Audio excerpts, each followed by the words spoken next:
ఈ రోజు ఆర్టీసీ కార్మికుల సమ్మెతో జిల్లాలో బస్సు రవాణా పూర్తిగా స్తంభించింది. ముఖ్యంగా రాజేంద్రనగర్ డిపో నుంచి ఒక్క బస్సు కూడా బయటకు రాకపోవడంతో అన్ని ఆర్టీసీ బస్సులు డిపోలకే పరిమితమయ్యాయి. దీంతో ఉదయం ఆఫీసులకు వెళ్లే ఉద్యోగులు, విద్యార్థులు అలాగే సెలవులను ఉపయోగించుకుని స్వగ్రామాలకు వెళ్లాలనుకున్న ప్రజలు తీవ్ర ఇబ్బందులు ఎదుర్కొంటున్నారు. బస్సులు అందుబాటులో లేకపోవడంతో ప్రయాణికులు ప్రైవేట్ వాహనాలపై ఆధారపడాల్సి వచ్చింది.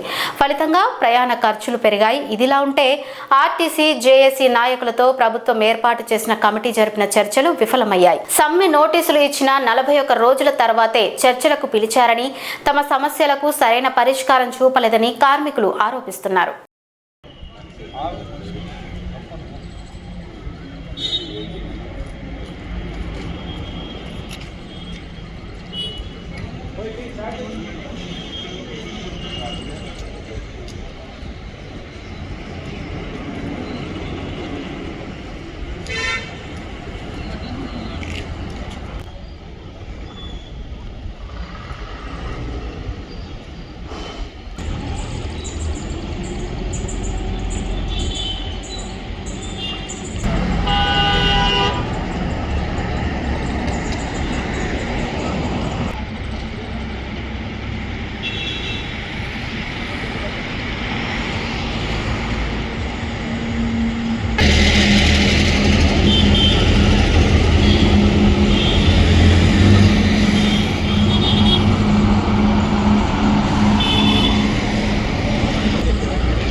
రాయన్న డిపో ఫస్ట్ డిమాండ్ యూనియన్లు పునరుద్ధరించాలి. ప్రభుత్వంలో ఆర్టీసీని విలీనం చేసుకోవాలి. పే స్కేల్ 2 పే స్కేల్ కావాలి, 2 పే స్కేల్ ఇవ్వాలని డిమాండ్. గత ప్రభుత్వం 10 ఏళ్ళు చేస్తామని కేసీఆర్ గారు చేయలే. రేవంత్ రెడ్డి గారు కూడా ఆయన మేనిఫెస్టోలో పెట్టిండు, రాష్ట్ర ప్రభుత్వంలో విలీనం చేసుకుంటామని చెప్పిండు. కానీ ఇప్పటికి 2.5 సంవత్సరాలు కాబోతుంది కాబట్టి ఇప్పటికి కూడా విలీన ప్రక్రియ మొదలుపెట్టలే. మన గవర్నర్ గారు ఆమోదించారు కానీ ఇప్పటివరకు మొదలుపెట్టలేదు. కావున వెంటనే మమ్మల్ని రాష్ట్ర ప్రభుత్వంలో విలీనం చేసుకోవాలి. ఏదైతే ప్రైవేట్ బస్సులు ఉన్నాయో అవి ఆర్టీసీ కొనాలి. ఆర్టీసీ కొని ఆర్టీసీకి వెళ్ళి ఎవరికోసం అయితే మనం తెలంగాణ కోసం కొట్లాడాము, తెలంగాణ యువత కోసం కొట్లాడాము. ఇప్పుడు తెలంగాణ వచ్చినాక యువత మొత్తం ప్రైవేట్ 18,000 20,000 వాళ్ళు జీతాలు చేస్తున్నారు. వాళ్ళకి ఏం సరిపోతాయి?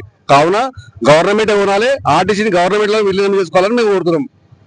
ఇదే ఉంటుంది మాది. స్ట్రైక్ చేస్తాం, వచ్చేదాకా విరమించలేదు. ఇంతకుముందు చేయలేమా? కేసీఆర్ ప్రేర్లో కూడా మేము చేసినాం కదా, అదే విధంగా నడుస్తుంది మాది సమ్మె. आवाज दो, हमारा मांगे ना मिले तो.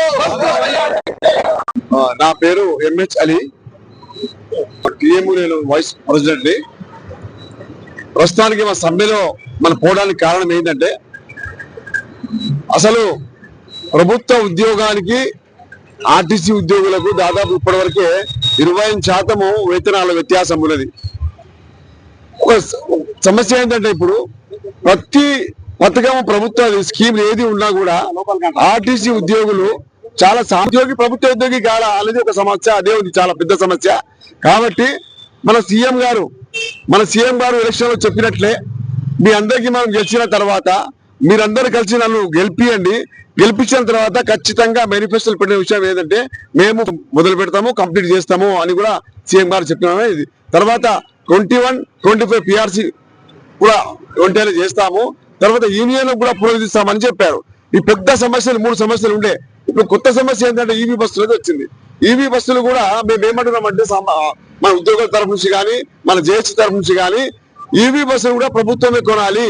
అందులో ఉద్యోగాలు మన యువకులు రావాలి. తెలంగాణ మన ఉద్యోగుల గురించి మనం తెలంగాణ తెచ్చుకున్నాం కాబట్టి ప్రత్యేకంగా తెలంగాణ ఉద్యమంలో ఆర్టీసీ ఉద్యోగులే చాలా ఇంపార్టెంట్ గా తీసుకుంటారు. కాబట్టి మనం కోరేది ఒకటే ఒక ఇష్యూ, మనకు ప్రభుత్వంలో వెంటనే విలీనం చేయాలి, మా పిఆర్సీని వెంటనే అమలు చేయాలి, తర్వాత యూనియన్లు పునరుద్ధరించాలని మా ప్రధానమైన డిమాండ్. నమస్కరించి కోరుచున్నాం. ఏమంటే, మీరు చెప్పిన ఏవైతే అన్నారో గెలవక ముందు ఈ ఆర్టీసీ వాళ్ళను ఇట్లా చేస్తాము అట్లా చేస్తాము, మీకు ఆర్టీసీ మూలాధారం అని చెప్పారు కదా, అవే అడుగుతున్నాం కానీ వేరేవి అడుగుతలేము. మా గొంతమ్మ కోరికలు ఏం అడుగుతలేము సార్. మీరు ఏవైతే గవర్నమెంట్లో విలీనం చేస్తామని అడిగారు కదా, అదే చేయండి సార్. మీరు ఏదంటారో మా యూనియన్ వాళ్ళని పిలవండి. యూనియన్ అయితే లేదు, జేసీ వాళ్ళని పిలిచి ఒకసారి మాట్లాడండి. మీకు ఎంత అవుతుందో అంతనే చేయండి సార్. మేము ఇప్పుడున్న సిచ్యువేషన్లో వర్కర్లు చాలా ఇబ్బందిలో ఉన్నారు. మాకు ఒక లీవులు ఇస్తలేరు, చనిపోయిన ఫోటోలు పెట్టే పరిస్థితి వచ్చింది. మాకు చాలా వర్కర్లు చాలా సఫర్ అవుతారు సార్. మేము అయినా మహాలక్ష్మి వల్ల ఎట్టులే ఇంత భారం మారిస్తున్నామంటే ఒక బస్సులో 150 మంది అయినా నవ్వుతూ డ్యూటీ చేస్తున్నాము. మా బాధను అర్థం చేసుకోండి సార్, మీరు అర్థం చేసుకోండి. మాకు ఇచ్చేది ఏమైనా మీరు ఇది ఇస్తామని చెప్పండి. మా లీడర్లను పిలిచి మాట్లాడండి సార్. ఒకసారి వాళ్ళు మీరు ఎంత ఇస్తారో గంటనే ఇచ్చి మాట్లాడితే మా సమ్మెను విరమించుకుంటాం సార్. మేము గొంతమ్మ కోరికలు కోరతలేము. మళ్ళీ ఇంకోటి ఏంటంటే విలీనం చేయండి సార్. ఇంకోటి ఒక్కసారి వాళ్ళని పిలవండి, పిలిచి మాట్లాడండి సార్. మీరు మాట్లాడి చేస్తారని మాకు నమ్మకం ఉంది. మేము ఆ గవర్నమెంట్ ఓడించింది ఆర్టీసీ వాళ్ళే, తెలంగాణ తెచ్చింది గినంగా ఆర్టీసీ వాళ్ళనే తెలంగాణ వచ్చింది.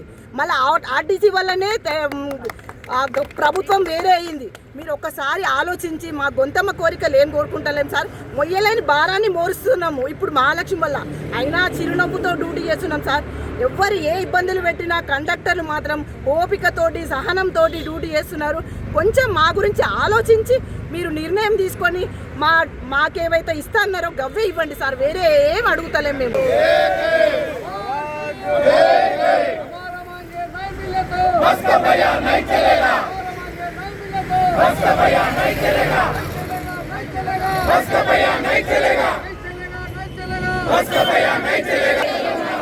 కార్మికులను వెంటనే ప్రభుత్వంలో విలీనం చేయాలి. కార్మికులను వెంటనే